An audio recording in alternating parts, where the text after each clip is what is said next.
भक्ति में ही शक्ति है। मिलेगा तो सब कुछ मिलेगा, आप भंडार भर जाएगा आपका। आप नहीं सोच सकते कि वो क्या दे सकते हैं आपको, बहुत कुछ दे सकते हैं, आप रख नहीं पाएंगे। समझ रहे हैं आप ये? रोते रोते जो भी आए, हंसते हंसते वापस जाए। रोते रोते जो भी आए, हंसते हंसते वापस जाए। अर्जी अपनी जो भी लगाए, अर्जी अपनी जो भी लगाए, खुशियों से दामन भर जाए। लगे नहीं कुछ दाम तेरे दर आए हैं, बनेंगे बिगड़े काम तेरे दर आए हैं।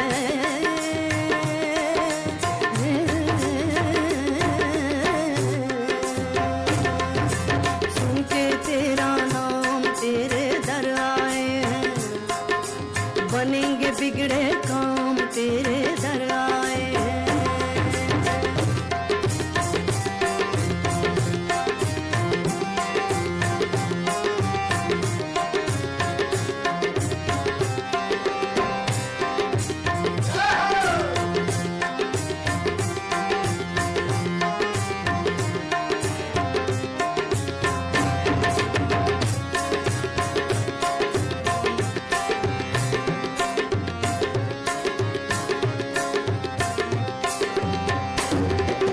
मतलब की दुनिया की यारी, झूठी माया लगती प्यारी। मतलब की दुनिया की यारी, झूठी माया लगती प्यारी। जग से नाता तोड़ के आया, जग से नाता तोड़ के आया। जो नहीं सोचा था वो पाया, ऊंची तेरी शान तेरे दर आए हैं, बनेंगे बिगड़े काम तेरे दर आए हैं। जय सिया राम, जय सिया राम। सब सुख लहे तुम्हारी सरना, तुम रक्षक काहू को डरना। हनुमान जी की प्रसन्नता के बाद इस जीवन में सब संभव हो जाता है।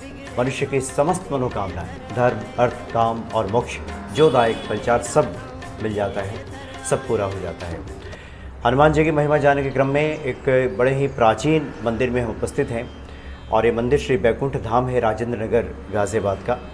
और यहाँ हनुमान जी साक्षात विराजमान हैं और हनुमान जी की महिमा बताने के लिए पूज्य पंडित जी हैं, पंडित रुद्राक्ष मिश्र जी। स्वागत है आपका पंडित जी, जय सिया राम। बहुत बहुत धन्यवाद जी आपका। पंडित जी, जैसा कि गोस्वामी जी ने भी लिखा है कि सब सुख लहे तुम्हारी सरना, भक्तों के विश्वास के लिए आप बताएं कि हनुमान जी की पूजा आराधना की जाए तो सब संभव हो जाता है?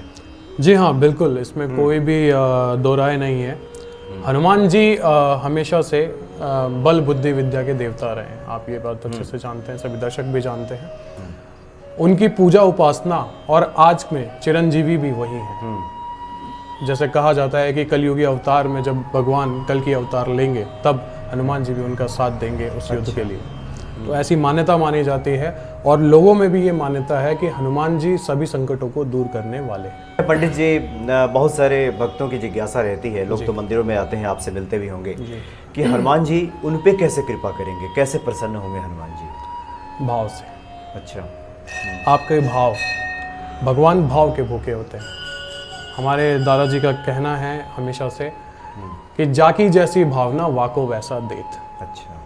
तो जैसी भावना, जिस भावना से आप भगवान की, हनुमान जी की सेवा करेंगे, वही भावना, वही आपको लौट के वापस उसी स्वरूप में मिलेगी। आप अगर किसी, जैसे कहा जाता है कि अगर आपको किसी चीज़ की मनोकामना है, आप मनोरथ से भगवान के पास आए हैं कि हे प्रभु, मेरी ये शंका है, ये मेरी परेशानी है, इसका ये हल आपके पास है। भक्ति में ही शक्ति है। मिलेगा तो सब कुछ मिलेगा, आप भंडार भर जाएगा आपका। आप नहीं सोच सकते कि वो क्या दे सकते हैं आपको, बहुत कुछ दे सकते हैं, आप रख नहीं पाएंगे। समझ रहे हैं आप ये? जी। अच्छा पंडित जी, आपसे बातें हो रही थी, आप इस मंदिर की महिमा भी बता रहे थे, क्योंकि काफी प्राचीन मंदिर है। जी। और ये जो हनुमान जी जो विराजमान बालाजी है यहाँ, महाराज। सबसे प्राचीन जी। ये हनुमान जी की जैसा कि प्रतिमा है। अगर आप देख पा रहे हो, मैं आपका कैमरा, जी जी जी हाँ, भक्त देख लें। ये बाल स्वरूप बालाजी महाराज है। सबसे पुराने, सबसे प्राचीन यहाँ के स्थापित, एकदम जीवंत जिसको कहेंगे हम, ये बालाजी महाराज का बाल स्वरूप। अब ये हैं श्री बालाजी महाराज, ये पंचमुखी महाराज जी रौद्र रूप में। जब आपको याद होगा कि जब अहिरावण ने, रामायण में अहिरावण ने राम और लक्ष्मण जी का हरण कर लिया था, तब हनुमान जी पाताल लोक से उनको छुड़ाने गए थे। तब वहाँ अहिरावण से युद्ध में पंचमुखी उन्होंने रुद्र का अवतार उनको अहिरावण को दिखाया था। ये वही अवतार है। जी जी जी। और ये भी बता रहे थे पंडित जी कि चूंकि आपके दादाजी और आपकी दादी जी जी मुख्य पुजारी के तौर पे इस मंदिर को जी उन्होंने सेवा आराधना की है। जी। माता जी की प्रतिमूर्ति भी है, शायद उनकी भी कुछ महिमा है यहाँ। हाँ, माता की भी है, माता रानी की भी है यहाँ पर। लगभग आज से 40-44 साल पहले की बात है, जब यहाँ पे कुछ भी नहीं हुआ करता था सिवाय एक हनुमान जी की प्रतिष्ठित मूर्ति के अलावा। तब धीरे धीरे हमारे दादाजी, जो कि एक्स रिटायर्ड हैं आपके फॉरेस्ट डिपार्टमेंट से। अच्छा। जी। तब वहाँ से उनकी सेवा यहाँ पर आरंभ होती है, और यहाँ के कुछ लोगों के सहयोग से मंदिर धीरे धीरे यहाँ पर विकसित करना शुरू हुआ।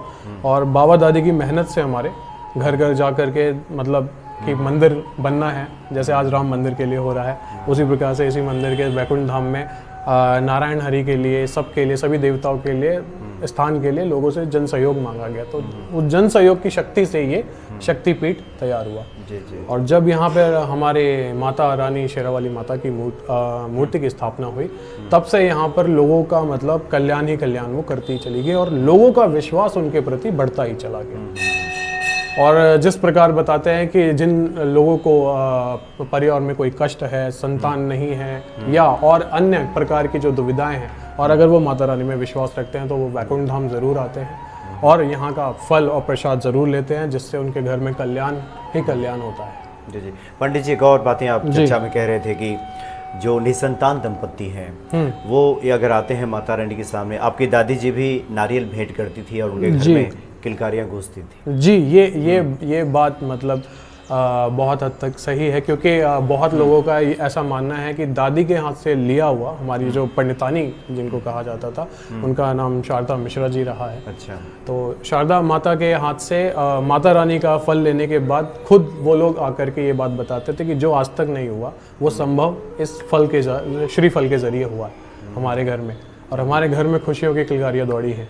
तो ये सब माता रानी का आशीर्वाद है। ये आप लोगों का स्वानुभव भी है, भक्तों का तो जी है, जी जी जी बिल्कुल। लोगों ने खुद आके अपना अनुभव हमसे बांटा है कि जब से वो आए और उन्होंने यहाँ के दर्शन किए, या जो भी उन्होंने सेवा यहाँ दी, उस सेवा का फल उनको मिला, प्राप्त हुआ। जी, प्राप्त हुआ। इसीलिए उनकी वैकुंठ धाम के प्रति जो भावना है वो बहुत ज़्यादा जुड़ी। तो यहाँ बहुत तरह के लोग हैं जो पूरी तरह से मतलब मंदिर के प्रति भावुकता है, उनकी भाव जुड़े हुए हैं, बहुत गहरे भाव। अच्छा पंडित जी, आपसे बातें हो रही थी तो कुछ महत्वपूर्ण बातों के बारे में आप बता रहे थे कि उपाय से ज़्यादा सेवा का जो भाव है ये मनुष्य के भीतर होना चाहिए, उसको आप प्रमुखता देते हैं और हनुमान जी प्रसन्न होते हैं। बहुत सारे भक्त आपसे मिलते होंगे, क्योंकि व्यक्ति तो कई बार संकटों से घिरता है तभी हनुमान जी को याद करता है। जी बिल्कुल। और ये जो सेवा है, ये सेवा भाव है, तो धीरे धीरे विकसित होता है। तो कोई व्यक्ति संकटों से घिरा हुआ आता है, अलग अलग परेशानियां हैं, संसार है तो कई तरह की परेशानियां हैं, उन लोगों को क्या बताते हैं आपके, कैसे वो हनुमान जी को प्रसन्न कर लें? देखिए, उपाय तो बहुत हैं। अच्छा। हर प्रकार के उपाय हैं। आप कई लोगों को उपाय पहले से भी पता है कि इस तरह के उपाय करने से मुझे ये प्राप्त हुआ, मुझे वो प्राप्त हुआ। मेरा ये कहना है, एक मेरा खुद का ये अनुभव कहता है कि आप मंदिर में आकर के मंदिर में सेवा देना शुरू करिए। हर मंदिर में, जो भी है सबसे नज़दीक आपके मंदिर हो, वहाँ जाके मंदिर में सफाई करना भी एक सेवा है। अच्छा। एक उपाय है, एक फल है, और उसकी प्राप्ति आपको अवश्य होगी। वो प्रभु की सेवा है। आप वो सेवा अपने अंदर से भाव से करना शुरू करिए, बिना किसी स्वार्थ के। तो आपको ज़रूर, आपकी मनोकामना तो वो सुन ही रहे हैं, आपकी हर बात वो जानते हैं, पल पल की खबर आपकी उनको है। तो आप उस भाव से अपनी भावना सही रख के उनकी सेवा करिए, वो इतना आपको देंगे कि आप उसे रख नहीं पाएंगे। तो कोई भक्त आए तो क्या करे? जैसे हम चाहते हैं कि थोड़ा विस्तार से बता दें। जैसे बहुत लोग मंदिरों की जो सीढ़ियां हैं उसकी सफाई करते हैं जी, या फिर मंदिर में तो एक बार सफाई हो जाती है, फिर वो बार बार तो कर नहीं पाएंगे, तो जी, फिर बिल्कुल, कैसे वो बिल्कुल, करें, किस बिल्कुल। प्रकार से करें? मैं बताता हूँ। ये इसके लिए तो आप वहाँ के जो भी मंदिर के जो भी प्रधान पंडित जी होंगे उनसे बात कर लीजिए कि मैं कहाँ तक, क्योंकि कई मंदिरों में होता है कि आप इस स्थान के आगे नहीं मतलब छू सकते हैं या जा सकते हैं, तो एक निर्धारित जगह है, आप पता करिए। बाकी आप वहाँ जैसे शिवालय है, किसी भी हर मंदिरों में शिवालय मिल जाता है, आप शिवालय की सेवा करिए। यहाँ हमारे मंदिर में भी महिलाएं आती हैं, शिवालय की साफ सफाई स्वच्छ करके जाती हैं, भगवान का मस्तक तिलक करके श्रृंगार करके जाती हैं, ये भी एक सेवा है। और उनको पता है कि ये जो हम सेवा दे रहे हैं असली सेवा ये है, उन उपायों से हट करके ये असली सेवा है। तो आप वो सेवा दीजिए मंदिर में। मंदिर प्रांगण अपना, ये मंदिर अपना है, किसी पंडित जी का नहीं है या किसी का निजी नहीं है। ये आप सोचिए, ये सोचिए कि ये मेरा मंदिर है, मेरा घर है, भगवान का घर है, और इसको मैं कैसे स्वच्छ रख सकता हूँ, ये सबसे ज़्यादा ज़रूरी है। वहाँ की स्थिति देखिए, वहाँ समझिए कि यहाँ क्या आवश्यकता है और क्या मैं दे सकता हूँ, मैं कर सकता हूँ। जितना सुंदर मैं करूँगा उतना ही मेरे भाव यहाँ जुड़ेंगे। इसी प्रकार से आप करते रहिए सेवा को। जी पंडित जी, एक और जिज्ञासा, आमतौर पे भक्त जब हनुमान जी कृपा पक्ष के बारे में जानते हैं तो उनकी भक्ति, विश्वास, श्रद्धा बढ़ जाती है। आपसे ही बातें हो रही थी, आपको आपके अनुभव की कुछ ऐसी बातें हों जहाँ स्मरण में आ रहा हो कि कुछ संकट जैसा था और ये तो हनुमान जी ने साक्षात उबार लिया इससे? इसका एक जीता जागता मैं एक छोटा सा उदाहरण देना चाहूँगा, जो अभी हनुमान जन्मोत्सव पर ही हुआ है। अच्छा। ये मेरे साथ की खुद की घटना है। मेरे घर में जैसे कि बताया गया, आप देख रहे हैं मंदिर बड़ा है, यहाँ मेरे दादाजी, हमारे चाचा जी, मैं सेवा में हैं हम लोग। मैं तीसरी पीढ़ी हूँ यहाँ पर सेवा में। अब ये होता है कि दोनों जने यहाँ थे नहीं, ये लोग बाहर थे। मंदिर का सारा कार्यभार मेरे ऊपर था, और उस दिन इनका जन्मोत्सव भी कैसे होगा कैसे नहीं होगा इसका कोई प्लानिंग नहीं था, और मैंने इन्हीं के ऊपर छोड़ दिया था। मैंने कहा जन्म आपका है, जन्मोत्सव आपका होना है, ये आप अब जानिए कि आपको कैसे करना है।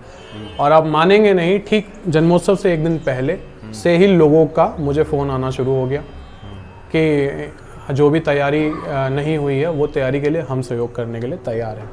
और धीरे धीरे देखते देखते अगली शाम तक इनका सारा जन्मोत्सव का कार्यक्रम एक के बाद एक लोग खुद आने लगे।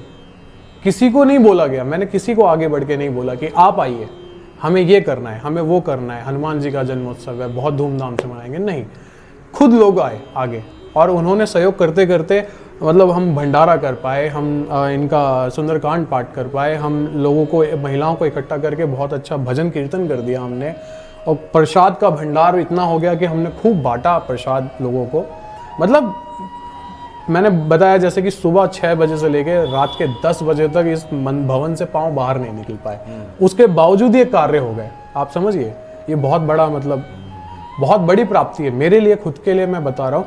जिस पंडित का इस भवन से सुबह 6 बजे से लेकर 10 बजे तक पैर बाहर नहीं निकला, तो वो बाहर के मंदिरों को कैसे देखेगा, वो बाहर से आने वाले लोगों को कैसे अटेंड कर रहा है, और कार्य भी हो रहे हैं। तो ये सब सहयोग से और इनकी शक्ति के कारण ही हुआ है। हनुमान जी स्वयं कार्य संभाल लेते हैं, कार्य संभाले हैं वो, बस आप इन पे छोड़ के तो देखिए। चिंता किस बात की करनी है जब प्रभु आपके साथ बैठे हैं। तो संकट कटे मिटे सब पीरा, जो सुमिरे हनुमत बलबीरा। जी जी जी। हनुमान जी कठिन से कठिन कार्य भी सुगम कर देते हैं। दुर्गम काज जगत के जेते, सुगम अनुग्रह तुम्हारे तेते। तो बहुत ही महत्वपूर्ण आपने जानकारी दी है पंडित जी। हम समझते हैं कि इससे भक्तों के हृदय में भक्ति भाव हनुमान जी के प्रति निश्चित तौर पे बढ़ेगा। बहुत बहुत धन्यवाद आपका। जी, जय श्री राम। जय श्री राम।